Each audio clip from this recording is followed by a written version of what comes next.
Hi, this is Larry Malik. Welcome to the Management Minute Podcast.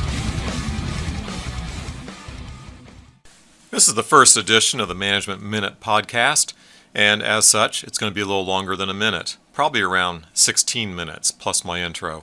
My guest today is an accomplished facilitative trainer. Over in the UK, he teaches police officers and first responders, those that he calls workers in the blue light services. He teaches them how to deal effectively with adversity and stressful work conditions. And I think all of us can relate to that at some point in our jobs and school. His lessons are grounded in research, tested in practice, and applicable to us all. His book is called The Resilience Toolkit. My guest today is Jonathan Rees from Bristol, England. He's a facilitative trainer in the area of workplace resilience. Welcome, Jonathan. Thank you. First off, most of our listeners are probably not familiar with the city of Bristol. What is Bristol known for? Bristol is primarily known for an engineer called Isambard Kingdom Brunel, and Bristol has two things particularly that were designed and built by him. One is a suspension bridge that was completed in 1864 and is still in daily use today. Of the suspension arms, only one of the arms has been replaced in that entire duration. The other thing that is a landmark to Brunel is a steamship called the SS Great Britain, and the SS Great Britain sailed from Bristol, where it was built, was used to ferry coal. It broke down in the Falkland Islands, where it was then used for 50 years, from about the mid-1800s as an offshore coal storage facility. It was then scuttled, and in 1970 some folk, including John Paul Getty, funded its recovery from the Falkland Islands back to Bristol, where it now sits today in the very dock that it was made in.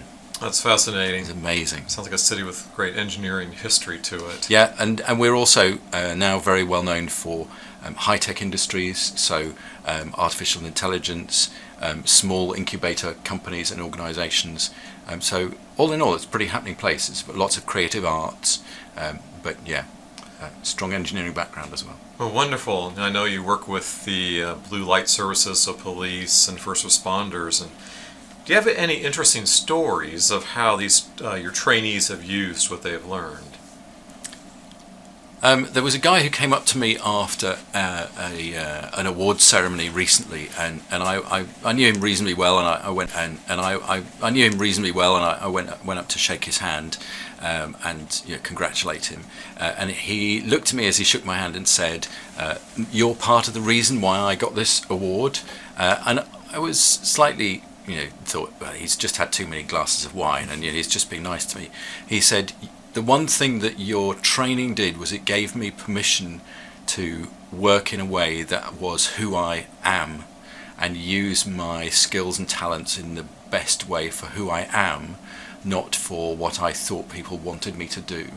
So I think that's one of the key things that tends to happen. There have been teams who've come back to me 5 days after a workshop. One of them completed a project that had been hanging over them for 6 months. They implemented one very simple change, which was to allow no email and no meetings for the first 90 minutes of each working day. And after 5 days, they had closed out their project. So, there are a few examples. I have to say I'm not that good at remembering what they all are. That's okay. It's just knowing that they do happen. Now, in your work, you do a lot of training to teach others things about resilience. Yeah. Well, my question to you is, what have you learned from these training events? I often learn more from the questions that people ask afterwards, because they often shine a light on what's going on inside my head. I think doing these events and talking about resilience is the thing that has highlighted my own problem with travel anxiety, and that can mean a transatlantic air trip can make me feel nauseous and unwell, and be very brittle in my relationships with my family for around about 2 weeks before I take the trip. But once I'm in the plane and it's taken off, then everything is fine. So I think kind of enabled me to shine a light on the stuff that's going on inside my own head. I have to say, it doesn't mean I've got any of this sorted out. I'm still just as bad at looking at Twitter just before I go to sleep, to my wife's complete disgust. You're the guy who's written the book, and you know how bad this is for your sleep and everything else, and yet you're still doing it. Why is that? Well, you know what? I'm a human being, and I'm a mess like everybody else is. We're all trying. We're all fighting battles that nobody knows anything about. Yeah, and of course those apps have been written for that purpose, to engage you. They're and absolutely. keep you. They're written to engage and ensnare is the word Snare, that I that's a use. much better Yeah, word. ensnare you. Yeah, engage is different. That tends to be more productive. Yeah. So, I understand you read a lot of literature, journal articles, books, trade publications, especially when you're creating a new training course. If you have to recommend only one or two things for our listeners to read, what would you suggest that they look for? In terms of books, but in particular, Books, journals, anything that they should be reading. So the one that comes up most often in my in the workshops is I would read The Power of When by Dr. Michael Breus, and The Power of When will help you understand what your personal sleep needs are, and how to craft good sleep practices in a way that will enable you to thrive. So that's one of them. I love the books by Dan Pink. So Dan Pink has a book called When that came out last year, and it's got some very powerful thoughts and ideas around what you should do when during a day, how to take time out. I would read any blogs by Chris Brogan. Chris has his own struggles, but talks very clearly and eloquently, I think, about how to make the best of the time that you've got available. But he's also all over stuff to do with running a small business, which I think I also find really interesting. There's a couple of books that I've just started reading. So one of them is Why Zebras Don't Get Ulcers. Is a particularly good book when thinking about how do you manage stress better. And there's the other one would be Younger for Longer, and I'm afraid I can't remember the author. Younger for Longer is basically about how do you, because hey, I'm 55, so I'm thinking how do I get another 30 of these years? And Younger for Longer's got a lot of really, really helpful stuff around how to use your diet to make sure you're more effective. So, for example, I have massively reduced my sugar intake as a result of listening to that book, because sugar causes inflammation, and inflammation is the thing that causes most. Yeah. So I'm widely read. There is another book that I'm reading, but I can't remember what it's called. I just know that it's pink and it's addressed to women, but I'm going to read it anyway because it's got some interesting ideas about something called the stress cycle, as opposed to just stress. But I guess at the moment I'm reading books about stress because I've been asked to run a very specific workshop on that, so it's quite event driven.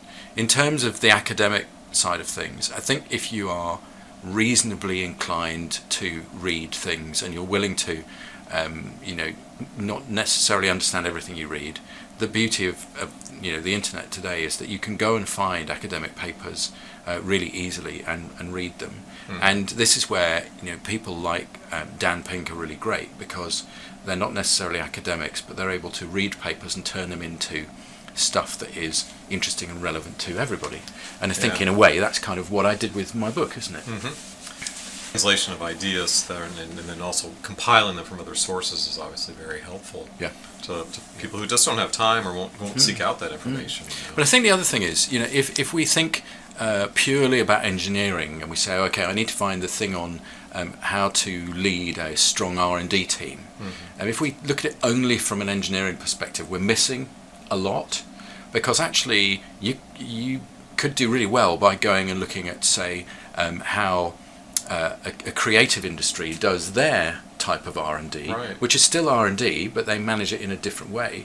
You and I both would go and look at, well, how do Pixar organise their teams? Because we can learn an awful lot of lessons. But what Pixar do and the stuff that the engineers we work with do is miles apart.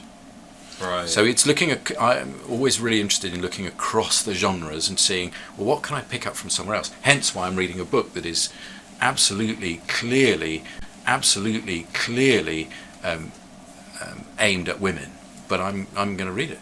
Well, I think we can learn a lot from other disciplines. I think an interesting one that occurred recently with me was I was on a college visit with my son, and one of the tour leaders was actually said, "Oh, I took acting for non-theater majors." Wow. I said, "That's brilliant. That's a great idea." It's a great idea. Because when you make presentations, you need that stage presence, and you need the ability to craft a message, to act it out. Yeah. And I felt, I wish I had that when I was your age.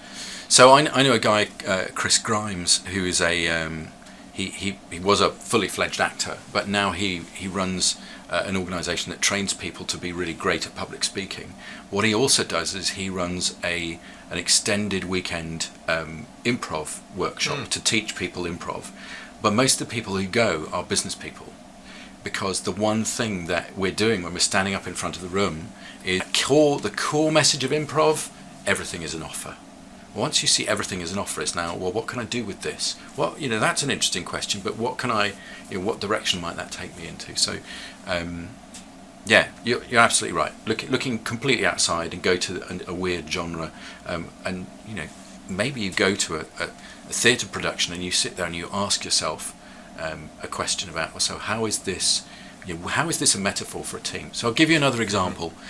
One of my friends, in fact, Ian, who wrote the forward to my book, he spends some of his spare time. He's a volunteer on a steam railway, and this is we're talking full-size steam engines. It's North Somerset Steam Railway, and he's asked me to think about how could we build a leadership development program around a steam railway. So I had the fun of riding the steam engine with him last week. He's a trained fireman, so he keeps the fire going and the steam up and everything else. And we're cooking up an idea of a very serious leadership development activity that is built all around getting a steam engine up and running, using a steam engine during the day, and then putting it away at the end of the day. And I'm not going to tell you what the core question is we're going to ask at the end of the day, but it's another way of doing leadership development that's completely thinking outside the box. That's fascinating. Well, I guess one day we may find out. I know that some of the things you talk about in your book and in your work is the need to exercise and keep your body in shape as well. Yeah. So in your bio, you refer to your successful run of the London Marathon. Right.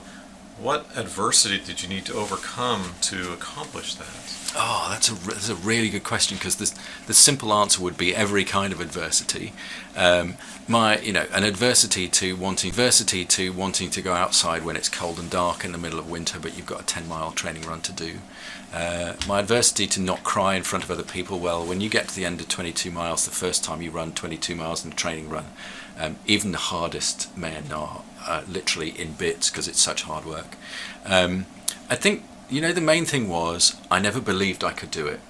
I took up running because somebody at the next desk to me in my first job, straight out of university, my first job, when I was designing refuel panels for the A300 series jets. This colleague of mine was sitting reading a book, and I went up to her and I said, so how come you're reading? And she said, I'm a mathematical modeler and they haven't no work for me, so they said, well, just read. I said, so what are you reading? And she held up a book about running. It was the complete book of running by Jim Fixx. So we're talking a long time ago. Right. And I said, oh, I could never do that. And she looked at me and said, well, you look like a runner. I assumed you were. I said, no.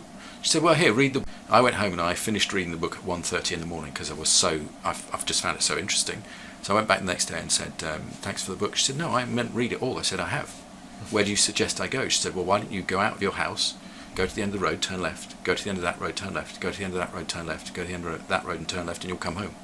So my first run was in, gym shoes and school gym kit, and I ran, a couple of miles, and I found I enjoyed it.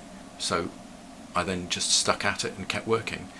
I've got injured quite a lot, so keeping going even when you get injured. And actually, the biggest problem that we have as runners is we just want to run. I just want to run. Mm-hmm. And so even if it's causing me pain, I'm just going to run anyway. And running through the pain is the surefire way to get seriously injured, which is what happened to me. So getting my head sorted out that this is something I can do was pretty significant.